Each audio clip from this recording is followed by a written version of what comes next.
Hola, yo soy TJ Perkins y esto es Onda Wrestling. El Wrestling Según Yo presenta. Esto es Onda Wrestling. Puede pasar cualquier cosa. Twitter, lo del pájaro. ¡Wow! ¿Qué es esto? ¡Fotocito! ¡Prepárate! Saludos a todos mis compañeros y a mí primero. Yo afincada por su movimiento y su determinación. No le quiero la galleta, pegado. ¡Todos te queremos! ¡No se muera! Comenzó el programa de la ecuación perfecta. ¡Está todo pagado! Hello wrestling fans and LC followers. Tonight here in LC we have a very special guest. This man is the current reigning and defending TNA World X Division champion, TJ Perkins, a.k.a. Manik. TJ, how are you? Hey, I'm doing very well. I have to tell you, man, I'm glad you're here. Thanks for saying yes to the invitation. I hope we have a great time here. Do you know, in my opinion, this division is what makes TNA strong. So the first question here would be, how does it feel to be the champion of the main division of TNA? Well, for some people that know me pretty well, they know that it's been a long time for me. I've been in and out of TNA wrestling before and competed in many X Division events, and to be the champion now and to be the face of the division and to be the number one guy is it's a big honor. It's very important to me. Well, speaking about champions, and you have a one-on-one match against the TNA World Heavyweight Champion this Thursday night on Impact. What do you expect from that match? Well, I think that it's a big moment. I think for TNA fans that have been longtime fans of the company, because now we have a new face of TNA Impact with Chris Sabin, and for me to be the new definition of the X Division, I think if you were to go back 2 years, not many people would predict that we would be in this place. And so it's a special moment for me that we get to have the stage for such an important match for this coming Thursday. So I think it's a very special moment. In my opinion, that should be a great match. I mean, Chris Sabin is a great wrestler, and you, well, of course you are. You're a great high flyer. I mean, that should be a hell of a match. Yeah, we have, we've wrestled many times in history now for TNA, and I know him very well, and we have very similar styles. So he's an international talent, and I'm an international wrestler. So I think that, it's a rare combination that you get two guys with this much experience. So I'm looking forward to it because it should be really good. Yeah, because you have wrestled Chris Sabin when you have the Puma character. Yes. There's been many times in the past where we've wrestled when we were younger. So now the wrestling is the same, but the stage is bigger. So I'm excited for it. Speaking about Puma, that was a character you used to perform in your previous appearances in TNA. So how can you describe that character? Puma, for me, at the time that it was created, it was very similar to Tiger Mask from New Japan. For those who are international wrestling fans, they'll recognize Tiger Mask is a very important person for cruiserweight wrestling in the world. And the character in New Japan is still carried on to this day. They have Tiger Mask 4 still active. And when I was younger, I was very similar to the original Tiger Mask in the way that I move, a very technical wrestling style and boxing style wrestling. So they created Puma for me to have a persona that was very similar. And that was a big identity for me for many years, and to this day, it's still very special to me. Yeah. speaking about to be an independent wrestler, you have a very big name in the indie circuit. So this question is obligated. How was the experience in the indie circuit? Um, it's very hard work. Um, my career now is 15 years long, and some of it is very major league, things, CMLL in Mexico and New Japan Pro Wrestling, and obviously TNA and Ring of Honor. But much of it has been spent on the indie circuit, and there are so many young, talented people, which every generation we see them succeed and come up, the best of them, and it's a lot of hard work to be at that level with the traveling and the amount of effort that we put into the wrestling. So, and it's just, I understand. So many years is so many places. So, Wow, unbelievable. But before we go into detail about your experience, the fans will thank you if you tell your story about what made you want to be a pro wrestler. I don't know if there was ever one specific moment, but maybe ever since I was 3 years old, I remember I always loved wrestling, and when I got a little bit older, I wanted to become a wrestler after I finished school, but I wanted to wrestle amateur wrestling first. My school didn't have an amateur team, so I decided I would begin pro wrestling as soon as I can. Lucky for me, I live in Los Angeles, so there's authentic lucha libre culture here, being so close to the border here in Tijuana and everything. And so I found a gym that allowed me to train even though I was only 13 years old, and I just fast forward my career, and the rest is history. Some wrestlers used to say that they want to be a pro wrestler when they saw Hulk Hogan slam Andre the Giant. Yes, yeah. Which moment made you want to be a pro wrestler?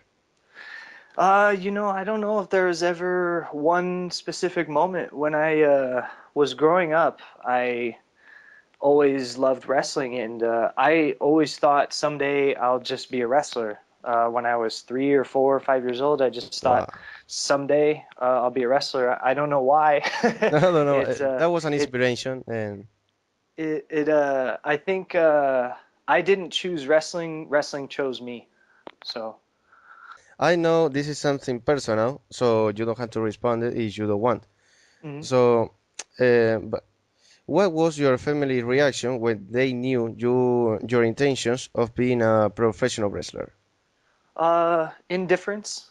My family, they didn't really care. It was no problem to them, and my family is very separate. We don't.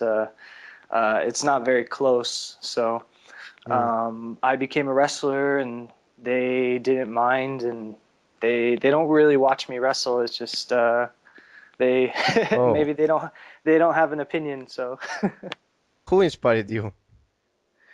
who inspired me? Yes. My biggest inspiration, both for wrestling and just for my life, is Eddie Guerrero. Yes. Inside and outside of the ring, he's just such an incredible person, and I think even more important, outside the ring, his life is just so big of an inspiration to me. And his family has been, very helpful to me, and given me advice. All of his brothers and Chavo as well. So my biggest inspiration has always been Eddie Guerrero. If I'm not wrong, you started at the age of 14 in the wrestling world. Who was your mentor? I never had any mentors when throughout my career. I started training when I was 13, and from 13 until now, I ask people for advice or ask for help or ask questions, but I've never had a mentor who look after me or, you know, like you know, who helps me or anything like that. I've always been very alone. So, you know, I go to New Japan and I had you know, teachers and people that I have to, you know, instructors and everything, but I've never had a personal relationship with anybody. I've always been by myself. Oh, so you can define yourself like a true warrior. Yeah, in a way, it's been very much like that because everything has been very hard. Like in that sense, I had to do everything myself. I had to ask questions and find advice, and I had to seek out people to mentor me, but nobody's ever really looked after me, and it's that's part of why I travel so much, is to make sure that I get a good education. Well, looking at the results, you are the TNA X Division champion. So hey, good job. Not so bad, huh? Not so bad. Moving forward to your independent career, you have worked in California as a wrestler, and you also have worked in Nevada, Arizona, and Mexico. Yes. Speaking of Mexico, you were in the Consejo Mundial de Lucha Libre, didn't you? Yeah. Yes. How was your experience in that company working with Rocky Romero? Rocky is maybe one of my oldest friends in wrestling. He's probably one of my better friends in wrestling. It was a good experience because at the time that I had started with New Japan, he started at the same time with me. We debuted together in the same match, and we went to Consejo as a tag team, and we started together, and so it was nice to be there with somebody that I knew, and he's an incredibly talented wrestler. He's one of my favorite wrestlers to watch. So it was nice to be able to share that experience, you know, with somebody that I knew so well. Yeah, well, I have been investigating about your career, and I saw you were in Pro Wrestling Guerrilla. Yes. What can you tell us about your time in the company? Because we really want to know how Pro Wrestling Guerrilla is. Pro Wrestling Guerrilla is wrestling in like a nightclub.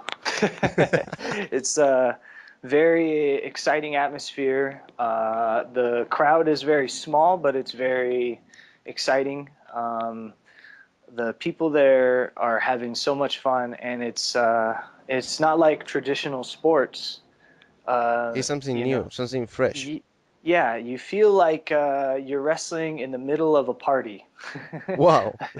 It's very, you know, it's a very chaotic atmosphere, but it's a lot of fun.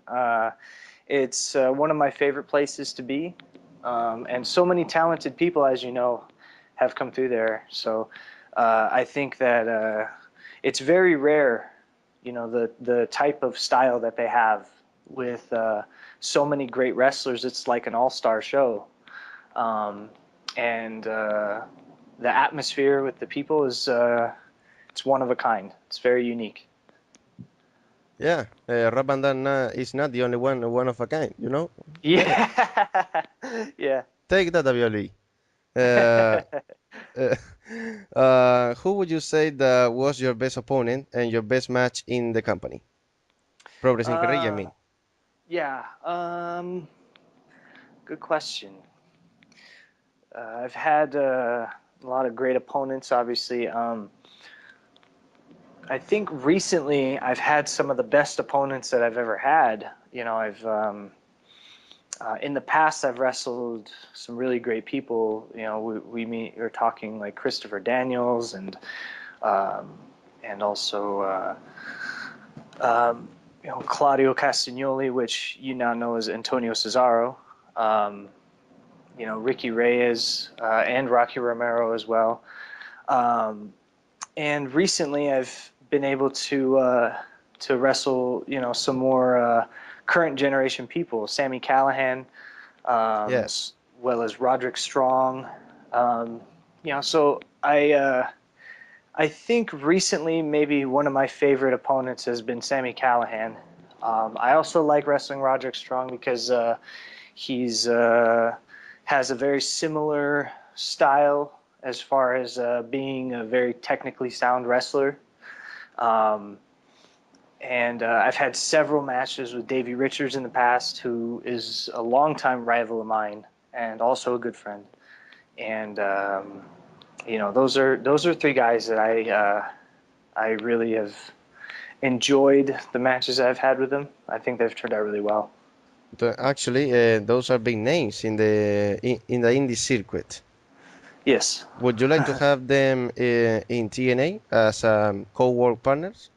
Oh yeah, absolutely. I really was hoping that I'd be able to have a rematch with Sami Callihan, but we've gone now separate directions.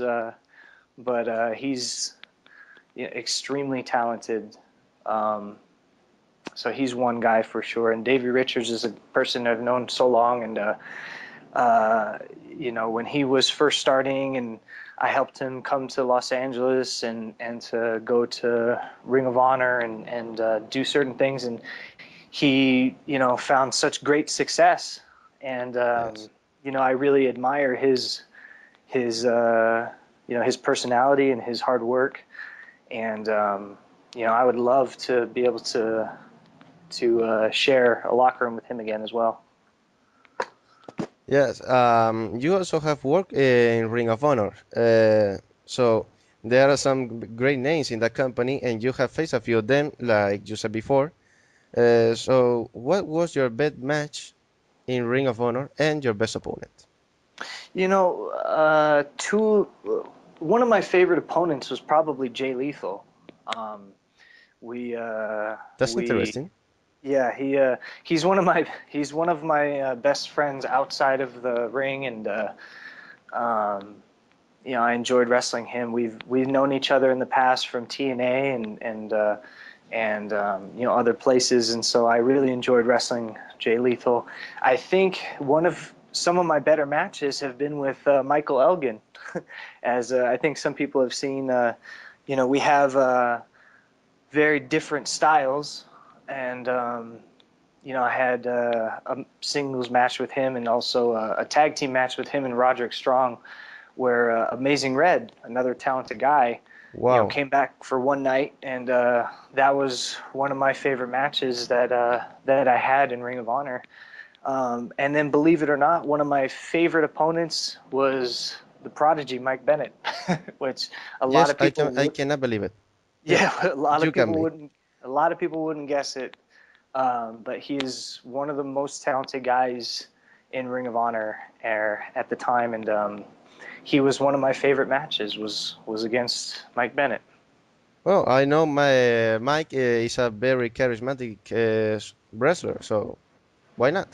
Yeah, extremely charismatic. He's also very physically gifted. He's very strong and very agile. But he's a smart guy. I really like wrestling him.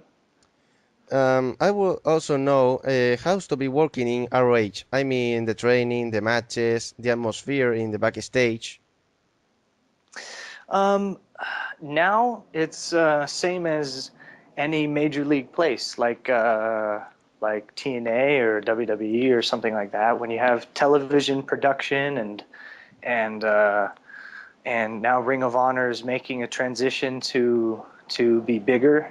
So previously, when I first started in Ring of Honor, this was like 2003. All those years before, it was more small, but now they're making a transition and being bigger, like mainstream Major League Wrestling, Mm-hmm. and it's very professional atmosphere, and it's a very family-oriented locker room. So.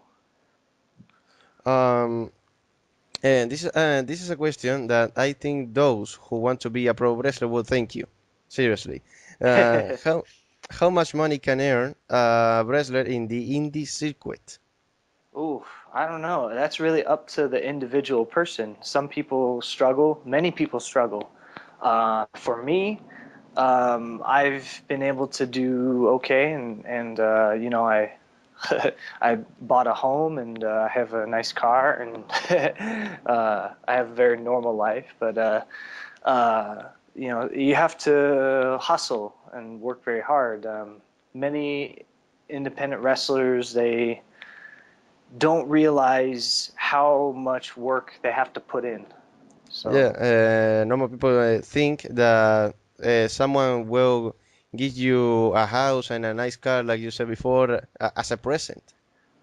And yeah, I think they it just you know, everybody works hard to start, but it doesn't last long. So you have to keep going, and so if you want to succeed at this level, it's you have to be a good businessman. It's always hard work. It never stops. So it's every individual is different, and that's the best way to explain it is there's no standard. Everybody has to to earn everybody his has part. yeah everybody has to work differently. Yeah. Continue with the company you have worked. I found that you have been in New Japan Pro Wrestling. Hmm. We are getting closer to the interesting part. Everyone says that the Pro Wrestling style is very realistic and also very hard. Is that true? I think it's more sports oriented. Um, I think that um, it's more about the style of production. Hmm. I think that you know, from a culture standpoint, they dress different and they speak different, um, and it's treated like professional sports. Um, but as far as inside the ring, it's just same as pro wrestling anywhere, you know, exciting moves and exciting characters, but it's like different accent, but same language, if you know what I mean. Yeah, I know what you mean. So that should be a rumor. That's it.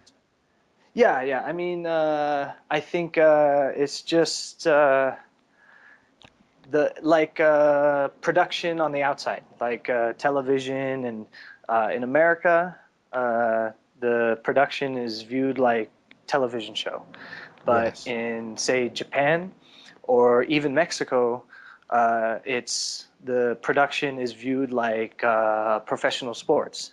Yeah, they are Uh, focused in the sport factor. yeah, yes. So like for example, Consejo production for lucha libre is similar to boxing. Um, they the people view it as like professional sport, like football or boxing. Same thing in Japan. Um, but inside the ring, wrestling is wrestling. So It's all the same. yes. I have noted that the fans in Japan are a little bit different of the crowd in America or even Mexico. How can you describe the crowd in Japan? Um, very respectful. uh, sometimes, sometimes not so respectful. But it's like you know, if you watch professional sports in America and you see, or you know, international sports like maybe tennis or golfing, and the fans are very interested in the art. So they're Yeah. respectful and they're quiet and they pay very close attention. Um, that's very similar to the Japanese style of fans. They're very interested in the art of professional wrestling as a sport. So it's very similar to that. Uh, the complete opposite is like Mexico. It's like wrestling at a soccer game. Uh, Wow. because the crowd is very rowdy and very loud. they have songs and they blow horns and it's very exciting experience. Yeah, and I love when they say rudo, rudo. I Yes, mean the yes, heels. exactly. Yeah, I love it. It's like being at a football game. It's a very passionate crowd. Yes, yes, it is. Now, if you don't mind, I want to make a jump back to TNA because I think it would be interesting to hear your opinion about the fact that some contracts with TNA let you participate in other companies' events. Well, I mean, like with any sport, you when you sign a contract for a specific club or something like that. Yes. They're building around you. It puts a lot of value and a lot of importance on you as a performer. So, to be in a place like TNA Impact, or anywhere you might be, the obligations might restrict for you to do other things, but it's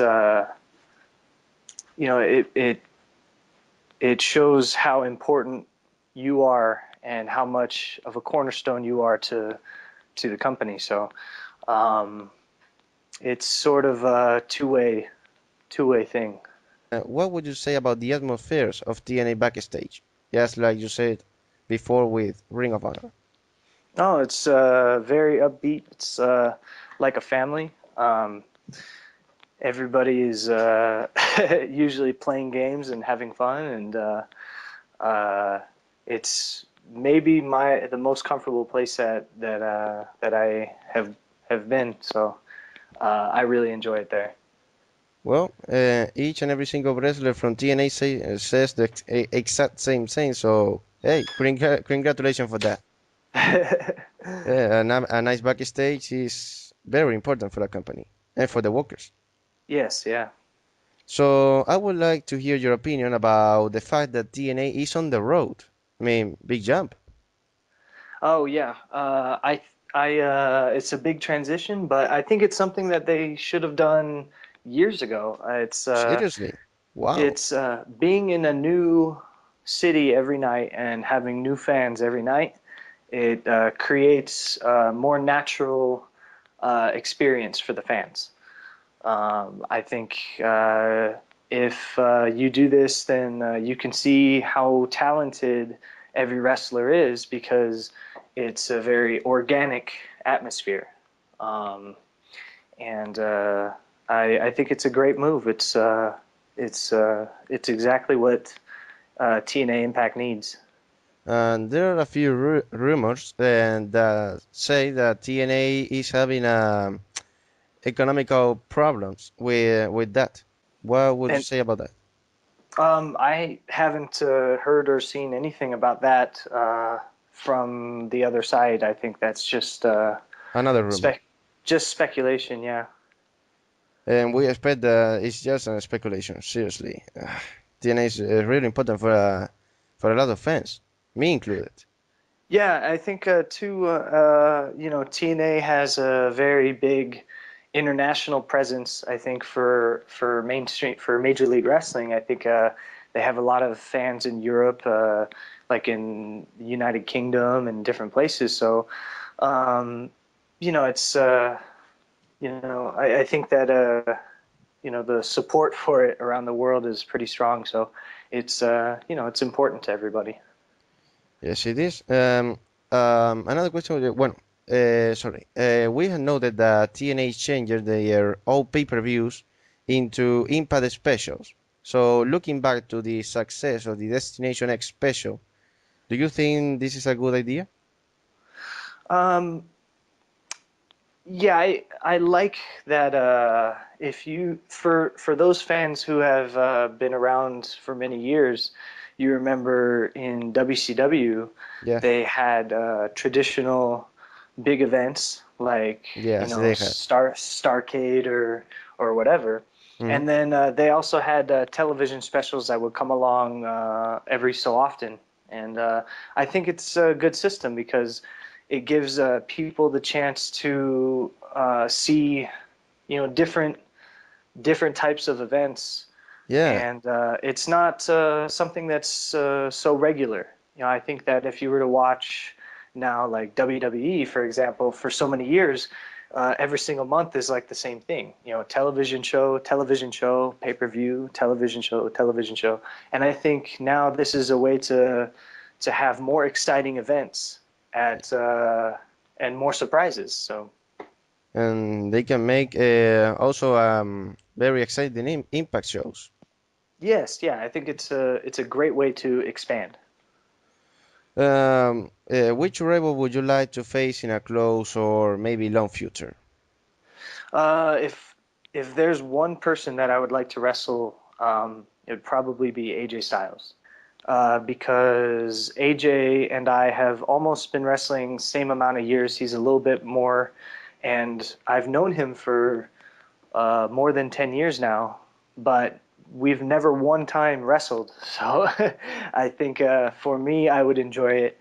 And also because if you think about, great wrestlers in history and previous generation, we had like Eddie Guerrero and Dean Malenko and Chris Jericho. They were like the, best wrestlers in the world. At that time. Most people considered them the highest standard. So now this last decade, I think AJ Styles is like that standard. So for me, I think it's important because he represents the new generation. So he is the best answer for me. He's the target. Yes, and because he was the original standard for X Division wrestling. Yes. And now I'm the number one guy, and I've won the championship, and now I'm defending that. And I think that it would be important for fans to see, the